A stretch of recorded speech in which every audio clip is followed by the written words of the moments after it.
নমস্কার বন্ধুরা, আমার চ্যানেলে স্বাগত। আমি আজকে একটা দারুণ নিরামিষ রেসিপি বানাবো।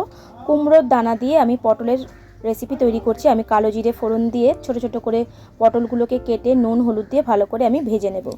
এরপরে আমি যে কুমড়োর যে দানাগুলো হয় সেই দানাগুলোকে ভালো করে ছাড়িয়ে নিয়ে মিক্সিতে পেস্ট করে কাঁচা লঙ্কা দিয়ে সামান্য টক দই, একটু হলুদ আর সামান্য একটু জিরে গুঁড়ো আর নুন দিয়ে ভালো করে মিশ্রণটাকে মিশিয়ে নিয়ে তারপরে আমি এই পটল ভাজার মধ্যে দিয়ে দেবো। সামান্য একটু চিনি আর নুন দিয়ে এইভাবে নামিয়ে ফেলুন, তাহলে দারুণ হয় খেতে এবং গরম ভাতের সঙ্গে দুর্দান্ত হয়।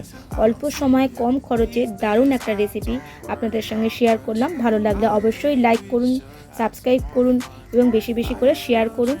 কেমন লাগছে এই রেসিপিগুলো অবশ্যই কমেন্টের মাধ্যমে জানাবেন। এরকম ধরনের নিরামিষ রেসিপি অনেকেই পছন্দ করেন। যারা পটল খেতে খেতে বোর হয়ে গেছেন তারা এইভাবে একবার করে দেখতে পারেন। ধন্যবাদ।